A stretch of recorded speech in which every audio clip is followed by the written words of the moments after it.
আসসালামু আলাইকুম এভরিওয়ান, কেমন আছেন সবাই? আশা করছি সবাই অনেক বেশি ভালো আছেন, সুস্থ আছেন।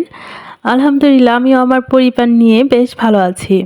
আজকে অনেক দিন পরে আমার নতুন একটি লাইফস্টাইল ব্লগ নিয়ে চলে আসলাম আপনাদের সাথে। আশা করছি আজকের ভিডিওটি আপনাদের কাছে ভালো লাগবে।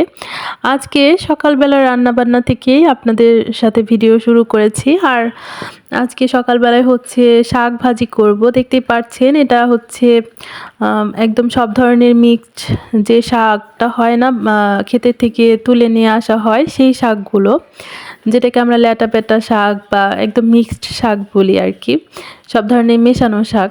তো এই শাকটা কিন্তু খেতে খুবই বেশি মজার, আর বরাবরই আমার দেশি সব শাক সবজি খেতে খুবই ভালো লাগে। একটা অন্যরকম টান আছে এই দেশি শাক সবজির প্রতি। তো এবার বাড়িতে গিয়েছিলাম, বাড়িতে যে 3 দিনের মতো থেকে এসেছি। তো বাড়ি থেকে আর কিছু আনি বা না আনি, এই শাক সবজি কিন্তু আনা হয় প্রায় সময়ই, যদি পাওয়া যায় আর কি। আর না পাওয়া গেলে তো আর কিভাবে আনবো। তো এবার আম্মুকে বলেছিলাম এই শাকের কথা, তো সেই শাক হচ্ছে তুলে দিয়েছে। আর এখানে দেখতে পাচ্ছেন এটা হচ্ছে কচুরলতি। বাড়ির পাশে আমাদের যে ক্ষেত আছে সেই ক্ষেতের কচু হয়, আর সেই কচুতেই এই লতিগুলো একদম ফ্রেশ, এই লতিগুলো হয় ক্ষেতের পাশের কচুর ক্ষেতে। তো এই কচু লতিগুলো এমনিতেই হয়, আর এগুলো আমরা অজাত কচুর লতি বলি। মানে এই কচুগুলোকে বুনতে হয় না, এমনিতেই ক্ষেতের পাশে হয়, আর এগুলো থেকে কচুর লতি হয়, সেগুলোই তুলে আনা। তো আম্মুর হেল্পিং হ্যান্ড দিয়ে সবগুলো কচুরলতি সুন্দর করে কেটে বেছে দিয়েছিল। তো সেটাই নিয়ে এসেছি বাড়ি থেকে। আর কচুর শাকও নিয়ে এসেছি, সেগুলো ভাপ দিয়ে তারপরে ফ্রোজেন করে ফ্রিজে রেখে দিয়েছি, অন্য একদিন রান্না করব। তো আজকে এই কচুরলতিটাই রান্না করব, আর এই শাকটাই রান্না করব সকালবেলায়। যেহেতু আমরা শাক খেতে খুব বেশি পছন্দ করি, তো এই শাক আর কচুরলতি দিলেই মানে রান্না হলেই আমাদের হয়ে যাবে। তো যাই হোক, এখানে আমি কচুরলতিগুলো আবারও হালকা করে বেছে নিয়ে সুন্দর করে ধুয়ে নিলাম। এবার কচুরলতিটা রান্না করব হচ্ছে কাটা ইলিশ দিয়ে। এই কচুরলতিগুলো একদম মানে দেশি, যে কোনোভাবে রান্না করলেই ভালো লাগে, চিংড়ি মাছ দিয়ে, ইলিশ মাছ দিয়ে। তো আমার বাসায় হচ্ছে চিংড়ি মাছটা ছিল না, তো কাটা ইলিশ ছিল, সেটা দিয়ে রান্না করব, আম্মু দিয়ে দিয়েছে। তো এখানে দেখতেই পাচ্ছেন শাকটা আমি সুন্দর করে মানে সেদ্ধ করে নিয়েছি, এবার ভাগার দিব। আর সব কিছু আমি কেটে বেছে নিয়েছি, যেহেতু রান্না ঝটপট করে করতে হবে, ছেলেকে নিয়ে আবার স্কুলে যেতে হবে, সেই জন্য সকালবেলায় রান্নাবান্না শেষ করে ফেলবো। তো আমি শাকটা হচ্ছে প্রথমে সুন্দর করে সেদ্ধ করে নিয়েছি, তারপর কড়াইটা আবার ধুয়ে নিয়ে তারপরে তেল দিয়ে দিলাম। এবার কয়েকটা শুকনো মরিচ ভেজে নিব। যেহেতু শাকের মধ্যে হচ্ছে আমরা শুকনো মরিচ খেতে খুব বেশি পছন্দ করি, তো সবসময়ই এরকম শুকনো মরিচ ভেজে নেই, এতে করে শাক খেতে ভালো লাগে। আর এই শুকনো মরিচের যে ফ্লেভারটা, সেটাও শাকের মধ্যে চলে যায়, খেতেও ভালো লাগে। তো আমি তো শাকের মধ্যে শুকনা মরিচ ছাড়া খেতেই পারি না, এরকম একটা অবস্থা। খুবই ভালো লাগে এই শুকনা মরিচের ফ্লেভার। তো শুকনা মরিচটা ভেজে নিয়ে তারপর আমি উঠিয়ে নিচ্ছি। এবার শাক বাগার দিব। আমি সব কিছুই কেটে নিয়েছি, পেঁয়াজ, কাঁচামরিচ, রসুন সব কিছুই কেটে কুচি করে নিয়েছি। এবার শুধু বাগার দিয়ে দিব।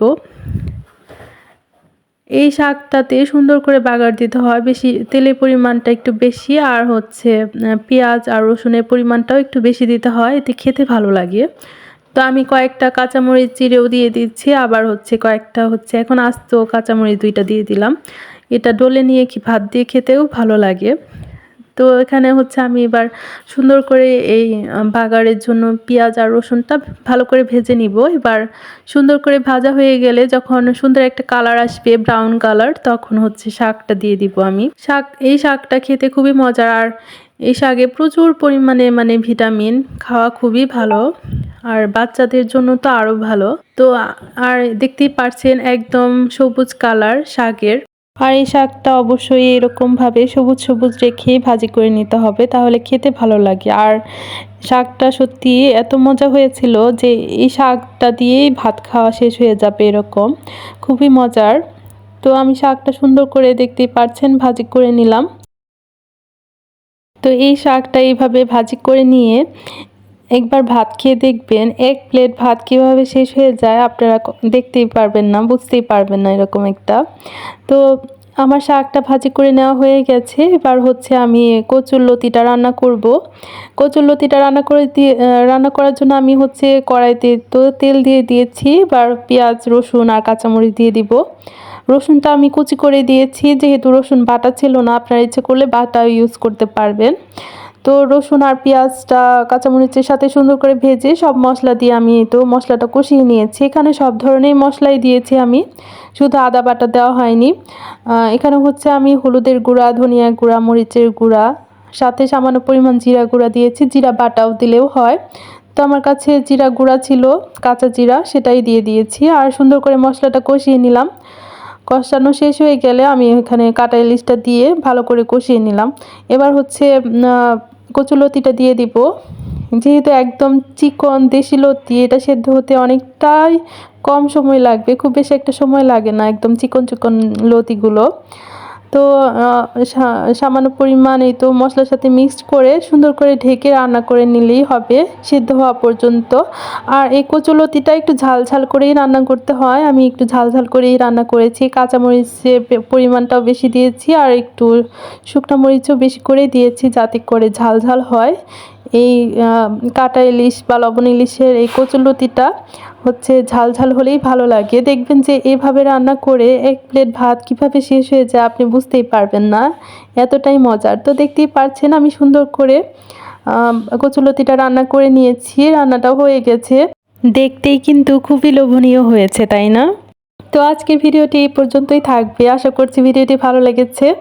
যদি আমার চ্যানেলে আপনি নতুন হয়ে থাকেন, তাহলে আমার চ্যানেলটিকে সাবস্ক্রাইব করে আমার সাথে থাকবেন। আর ভিডিওটি ভালো লাগলে প্লিজ একটি লাইক করে দিবেন। আজকের মতো বিদায় নিয়ে আসসালামু আলাইকুম।